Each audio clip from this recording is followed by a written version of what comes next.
Yang Mulia Presiden Majelis Umum PBB, Yang Mulia Sekretaris Jenderal PBB, Yang Mulia para pemimpin negara-negara anggota PBB, tahun ini genap 75 tahun usia PBB.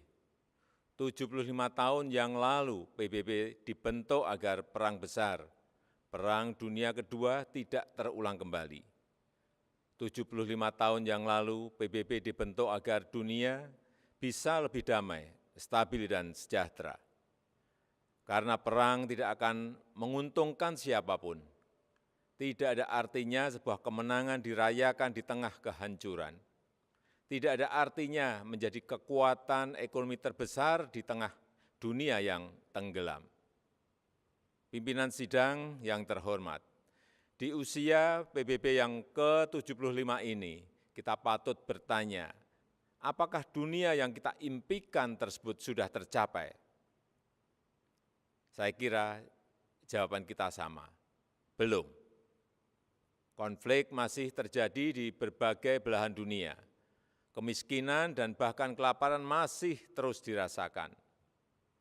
Prinsip-prinsip piagam PBB dan hukum internasional kerap tidak diindahkan, termasuk penghormatan terhadap kedaulatan dan integritas wilayah. Kita semua prihatin melihat situasi ini. Keprihatinan kita menjadi semakin besar di saat pandemi COVID-19 ini. Di saat seharusnya kita semua bersatu padu, bekerja sama melawan pandemi, yang justru kita lihat adalah masih terjadinya perpecahan dan rivalitas yang semakin menajam.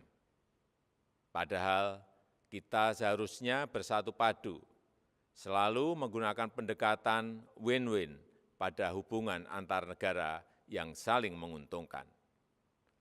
Kita tahu dampak pandemi ini sangat luar biasa, baik dari sisi kesehatan maupun sosial ekonomi. Kita juga paham virus ini tidak mengenal batas negara. No one is safe until everyone is. Jika perpecahan dan rivalitas terus terjadi, maka saya khawatir pijakan bagi stabilitas dan perdamaian yang lestari akan goyah atau bahkan akan sirna. Dunia yang damai, stabil dan sejahtera semakin sulit diwujudkan.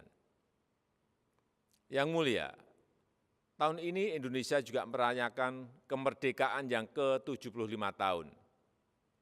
Dan sudah menjadi tekad kami, Indonesia terus berkontribusi bagi perdamaian dunia sesuai amanah konstitusi.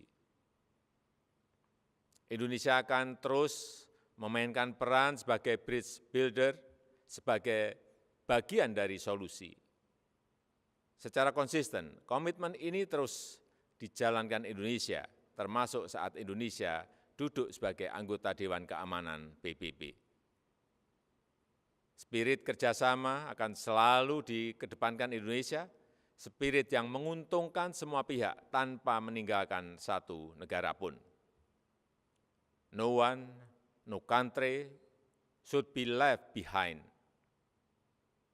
Persamaan derajat inilah yang ditekankan oleh Bapak Bangsa Indonesia, Soekarno, Bung Karno, saat konferensi Asia Afrika di Bandung tahun 1955 yang menghasilkan Dasar-Sila Bandung.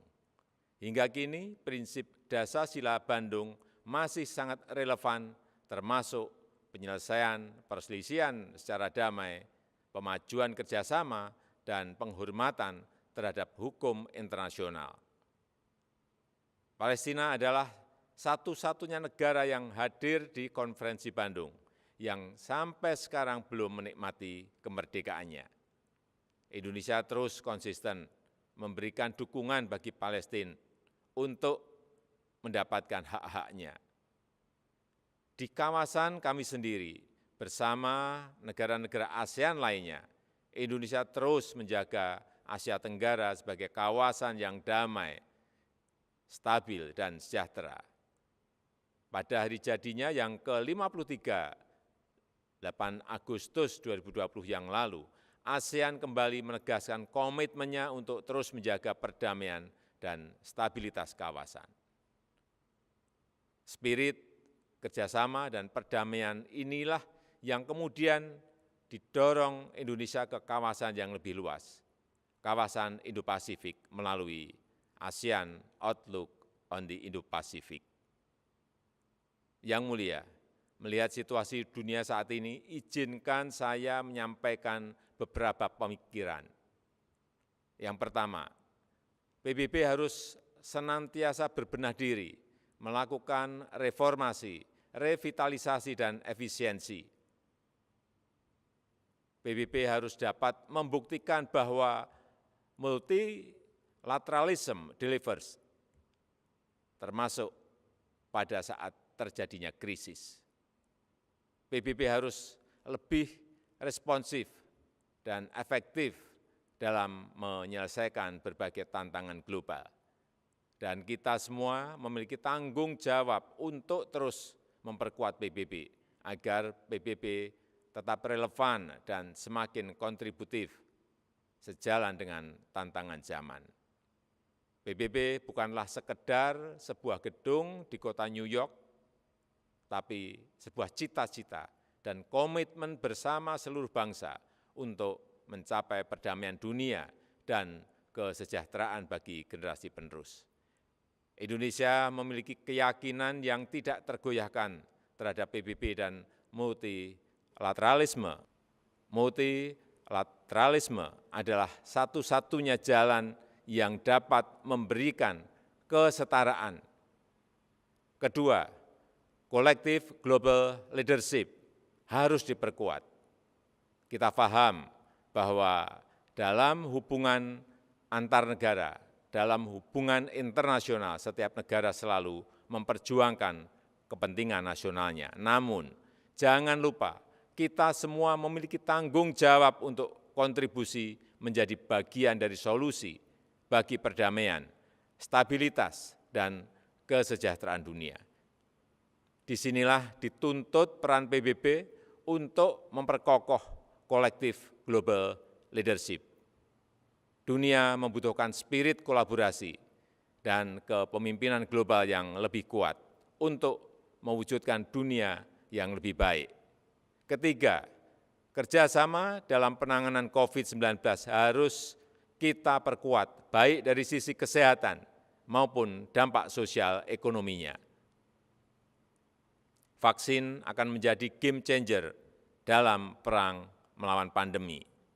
Kita harus bekerja sama untuk memastikan bahwa semua negara mendapatkan akses setara terhadap vaksin yang aman dan dengan harga terjangkau. Untuk jangka panjang, tata kelola ketahanan kesehatan dunia harus lebih diperkuat. Ketahanan kesehatan dunia yang berbasis pada ketahanan kesehatan nasional akan menjadi penentu masa depan dunia. Dari sisi ekonomi, reaktivasi kegiatan ekonomi secara bertahap harus mulai dilakukan dengan melakukan koreksi terhadap kelemahan-kelemahan global supply chain yang ada saat ini. Aktivasi ekonomi harus memprioritaskan kesehatan warga dunia. Dunia yang sehat, dunia yang produktif harus menjadi prioritas kita.